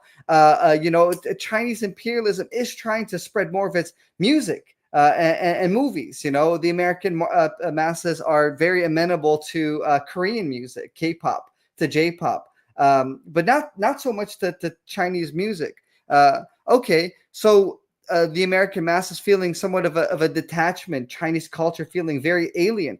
That is going to make it more difficult for Chinese imperialists to justify imperialism. Again, these are all objective markers that we can look at, rather than this question of what force is more imperialist or less imperialist. And I don't know if you have any thoughts on that, Thomas, while I look at the comments. Yeah, well, just to say, yeah, and even this whole framework of more or less imperialist is fundamentally wrong. And if that's the questions we're asking, then we're pretty much operating from a nihilistic position. Like, oh, well, this bourgeoisie is a little bit better than that one, so maybe they'll be nicer to us. Like, no, we need revolution. And that's the basic approach that we're taking. And, Lenin was very clear about that. And he very clearly in his lecture on the imperialist war, he was emphasizing, look, it doesn't matter who drew the knife first, because a lot of the focus in World War I was, who started it? But he's like, look, the entire policy being pursued by both sides of this war led to this war. Who fired the first shot is irrelevant from a Marxist perspective. Also, I just want to point out, I see, we've got a Trump supporter in the chat. That's okay. It's interesting if someone wants to engage and hear what we have to say. And just to clarify, Rusty, for you, we definitely hate the Democrats. We just also hate Trump. So, that might be a little bit different than what you're used to. But yeah, the Democrats suck too. And if you see our other live streams, you might find it interesting how we make fun of Kamala and Joe Biden, but you might not like how we make fun of Trump. Yeah, exactly. It's important, I think, to if you look at the responses to people who voted for Trump, and really the utter and sheer dehumanization, really, of Trump supporters, and which of course produced a whole kind of funny response then from Trump supporters about the garbage and people showing up in garbage bags, but this kind of a thing of a lot of even racist comments about Black Trump supporters, Latino Trump supporters. The stuff is really gross, especially if for Trump supporters, we need to also look at why people voted for Trump, because people act in their class interests and choose whoever they think is going to represent their class interest. For the main part, of course, there's many working class people who operate basically, on really supporting bourgeois policies, but they have an objective class interest. It's very important to really divide the Trump voting base in that sense, and that for a lot of people, for a lot of members of the working class who are supporting Trump, that they really think that Trump is going to usher in a new golden era of American capitalism, but something that benefits them, that makes sure that they're able to really survive. If you look at parts of the American working class, it's very hard for them to reproduce themselves. So then to ask a question like that and saying that, okay, I'm going to vote for someone who I think is going to allow me to really survive in the system, but then not operating according to their objective class interest, is very different than this idea of basically, if you vote for Trump, you're trash and less than human. And if we look at this comment of now liberals are using Trump victory as an excuse to just be openly racist to whole groups of people, really captures very well what is going on. It's really a fantastic comment, because look, what what should we do as communists? What is our role? It's to highlight the difference between the class interests of the bourgeoisie and the working class, and that there is an objective class interest of the working class, and to make exposures of the capitalist system in order to highlight this, and in many other ways, but just to emphasize that there is such thing as an objective class interest of the working class. We don't do that by saying that somebody is a fucking idiot for voting for Trump. That is not a way to expose the different class interests. And of course, within that, much like, Kamala Harris really doesn't give a shit about any people or any different type of exploitation and oppression. But of course, this doesn't mean to unite with all the reactionary comments that Trump is making. But we can say that we can unite with the reasons why people are voting for Trump, for the reasons that align with working class interests, while still exposing clearly all the racism and misogyny and all these very negative lines that Trump is putting out there. But also to unite with the real struggle against what liberals are doing, and to Trump supporters say, the stuff that liberals are saying about you is fucked up. Like, this is crazy, the stuff that's being put out there. And we shouldn't be afraid of putting that out there to somehow lose the support of the liberals. And this is what happens when we don't put class interest front and center, when we don't put class struggle front and center. So just to reiterate, that comment is really fantastic and shows how racism is really against the class interests of the working class, which needs to be united and unified in order to wage a struggle against the bourgeoisie. Yeah, and I think it's often a huge mistake in the U.S. It's not so common in Europe, but people think liberal means progressive, or liberal is not a reactionary ideology. Liberalism is an extremely reactionary ideology, and just the bar is so low in the U.S. that people consider, okay, well, if someone's a Democrat, that means they're maybe more progressive or something. But you see this behind liberalism is extremely racist views, or extremely racist views, and extremely anti-people views. And so it's really quite striking to see how blatantly those come out. And you saw this also in the Ukraine war, where people were like, oh my God, it's so tragic that white people are being killed right now. We can just identify with them so much. It's really, the racism is right there. And it's hid behind a veneer of intellectual sophistication and New Yorker-esque erudition, which is generally very unsophisticated and very unerudite, but that's a whole separate question. Now, I will say, what you're saying, it's too simple and too easy and just downright lazy and shit analysis to say everyone who voted for Trump is a reactionary. Of course, a lot of reactionaries voted for Trump, just like a lot of reactionaries voted for Kamala. But there were a significant subsection of people who believe incorrectly in bourgeois democracy, the backward sections of the masses who Lenin talks about, and Lenin emphasizes we need to reach them in bourgeois democracies who believe in one candidate or another.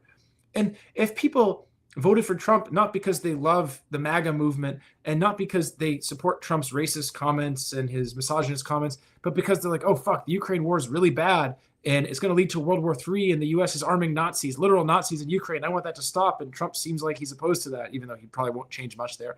But if someone voted for Trump for that reason, or in part for that reason, that's something we want to try to unite with.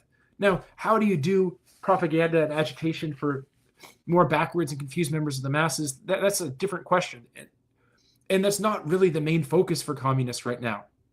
But it is itself an internalization and a tailing of the reactionary and anti-people liberal ideas the Democratic Party promotes to simply write off everyone who supported Trump or everyone who supported Kamala as a hopeless reactionary.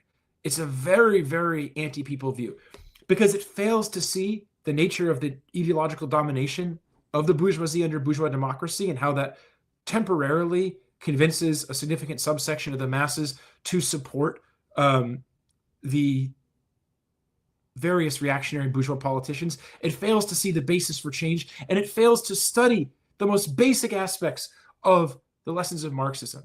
Let me give an example.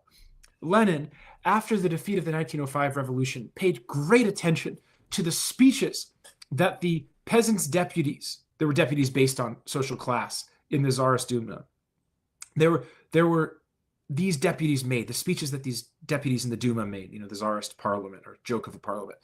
And these peasant deputies would get up there, and the first thing they would do was they would praise the Tsar and talk about long live the Tsar and eternal glory to him, and he's representative of God, et cetera, et cetera. And then they would give speeches railing against the landlords, railing against different classes, oppressive classes. And Lenin said, these peasants, with all their backwardness and illiteracy and belief in God and the Tsar, they're far more revolutionary than the liberals and even the Mensheviks, actually, at times.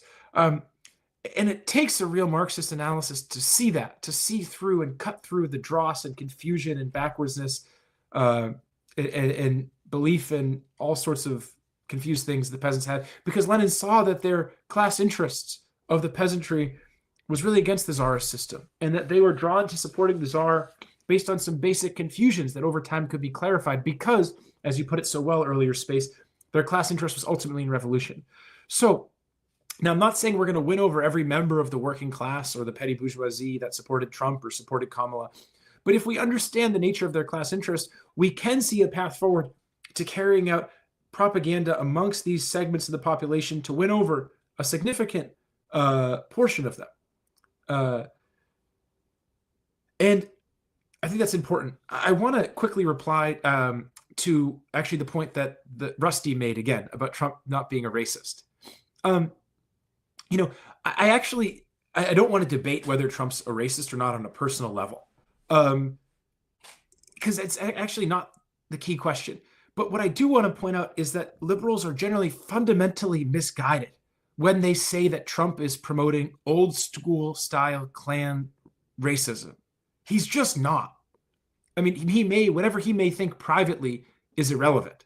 I'm sure he has some racist views, but his articulation of right-wing populism is not based on actually fundamentally open white supremacy and Klan terror and all that stuff.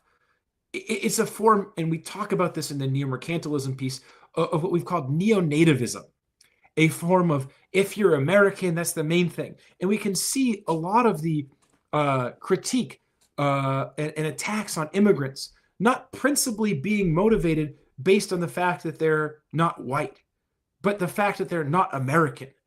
And this ideology is very reactionary, just like the original nativism was.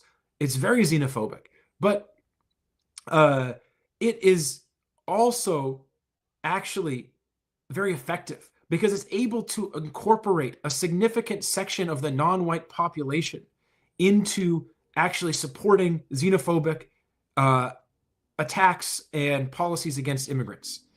And for that reason, it's more dangerous because the old school, like Klan white supremacy, it doesn't have a significant mass base, but this new neo-nativism certainly does, actually. And we can see, based on his popularity, for example, with a significant section of black voters and also with a significant section of the Hispanic population who have legal status in the U.S.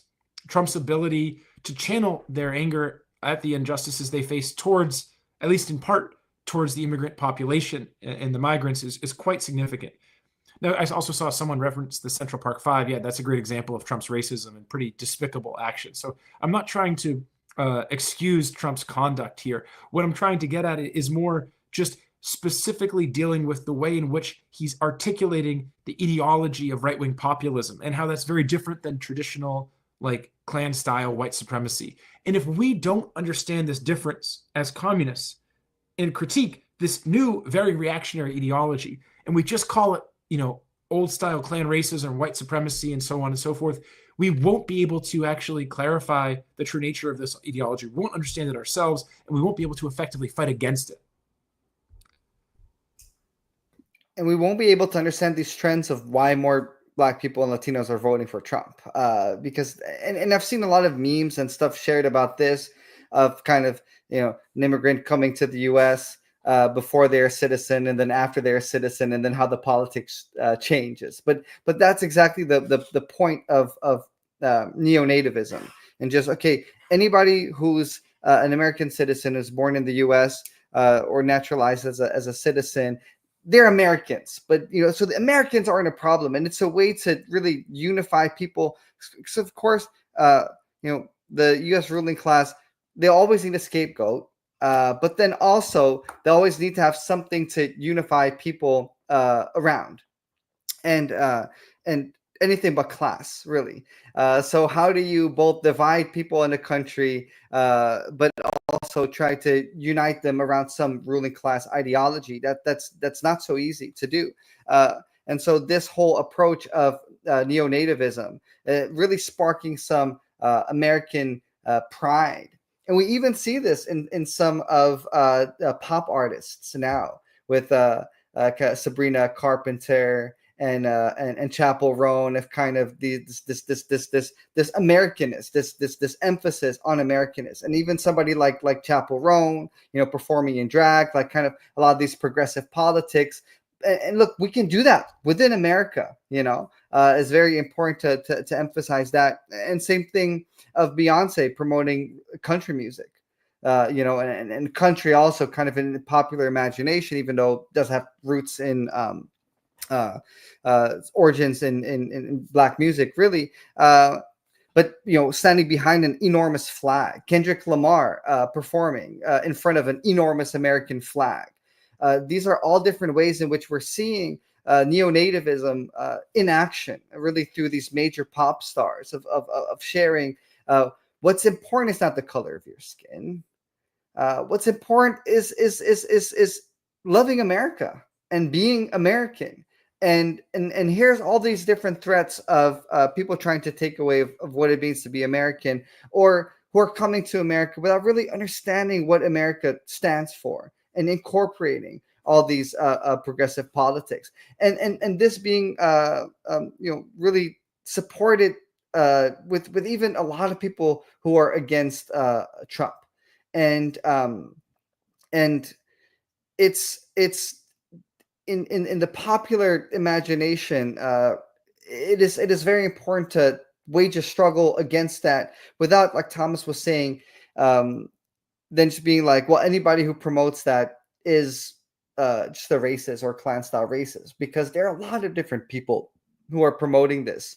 And so in this way, if we don't do that, we'll not only align basically ourselves with liberals, but also we'll fail to win over the backward workers who know that that's not what's going on, who know that that's not what is being promoted. And so if we're basically saying that the ruling class is making an ideological push that they're not actually really making, then we're also going to not be able to clarify to people what is actually going on objectively. So it's very important to be precise about this. And also, with look, there's not, if you're part of the American ruling class, it's basically one of the most anti-people orientations you can adopt towards people. So of course you're going to have all kinds of anti-people ideas. So it's not even that debate of well, what are the different kinds of anti-people ideas that Trump has and Kamala Harris has? What you can't really do what they're doing, or really even be part of the capitalist class without holding on to all these different kinds of anti-people ideas. It's more on a large scale. What kind of ideology is being promoted, and how do they get people to rally behind these, and for people to continuously go against their objective class interests? Because that's the contradiction that we're dealing with. In any society, the dominant ideas of that society are the ideas of the ruling class. Yet at the same time, the working class has an objective class interest and an objective working class ideology to really take on that exists objectively. And so that is a contradiction that we need to wield well. But we can't wield that well if we don't truly understand what the ruling ideas are, the dominant ideas are currently that the ruling class is promoting. Yeah, and I think a lot of the U.S. left is kind of stuck in the 1960s in terms of the ideology they believe the bourgeoisie promotes, and then also tails behind the liberal ideology. U.S. communists, and really semi-Marxists, there's a long way to go in terms of maturation and breaking off from the liberal petty bourgeois activist views of the world. And actually, even their views of what the key struggles and debates were in the 60s is really influenced by like liberal revisionist history. Not that people aren't aware of some of the basics, but in terms of the ideological formation, how it was shifting in that period. So we need to do a lot better than that. And the piece on neo-mercantilism is really just a beginning. It's not in any way the final analysis. It's just a beginning that we hope to really build off of, both in MCU and then here through our live streams and discussions and debates in Marxism today. Yeah, that's well said. And in order to do that, we need to get clear on and have a clear understanding of the science of Marxism, and to be able to really apply that concretely. And that's really what I liked a lot about the piece, is this need for a granular understanding of the ruling class, which really is a granular understanding of society, the different strata that exist in the classes. I know there were some comments about that. To truly have an understanding of the labor aristocracy, for example, to not expand that too far wide, but to really understand what kind of politics the labor aristocracy is promoting, for example, the role of the petty bourgeoisie being the class, what that means. I mean, that stuff is complicated. And America is a big country, a big old crazy country. So there really is a lot that we need to investigate here. But if we don't understand the core aspects of Marxism, it's going to be very hard. And that being said, the neo-mercantilism piece can be a challenging piece. There's a lot that is being uncovered, even as it does so at a basic level. It's a very dense piece, but it is very helpful to get a basic overview about what really is going on. But I would really highly suggest for people who are reading it to look up the Dictionary of Revolutionary Marxism, if we could link that too. I think it's on massline.org for any concepts that people don't understand. But also, we have the Socialism 101 video series here, to Socialism 201 video series, just for people to ground themselves in some basic concepts of Marxism. But to also not be afraid to tackle some more advanced pieces of neo-mercantilism, and to try to discuss that with people around you, comrades around you. It can be, it can be challenging. What did Marx say? There's no easy way on the royal road of science. There's no royal road to science. There's no easy way to the royal road of science, but there is no royal road of science. It's a struggle. It's a path of struggle.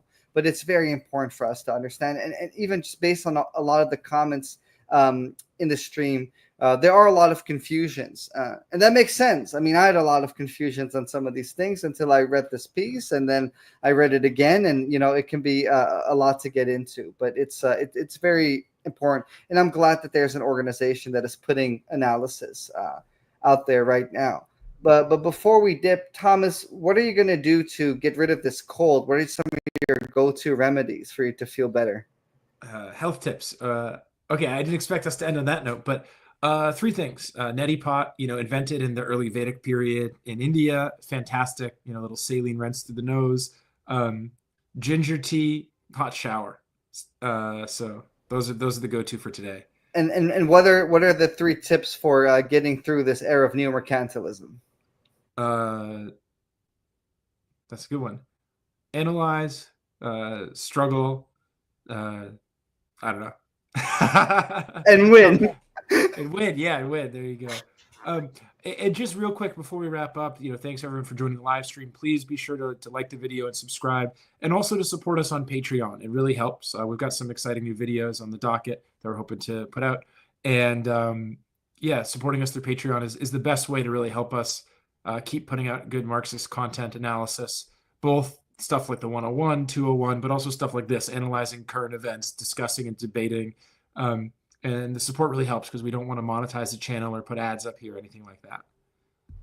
That's right. Or you'll have us promoting different products in the middle of the live stream. It's like, let's take a pause and talk about Lighthizer. Let's talk about Budweiser. We want to avoid things like that. So yeah, the first time I watched it, I was trying to when Ben Shapiro was really becoming really popular. I was like, who the hell is this guy back years ago?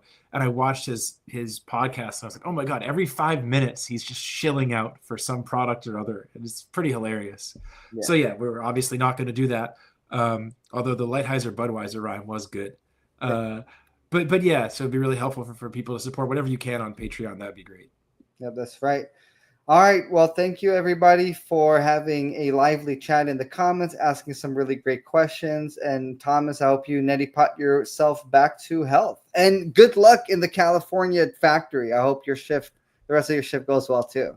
Yeah. Well, as you can see, it's a highly automated system behind me, So I'm just kind of watching Elon Musk's profits roll off the line. Easy.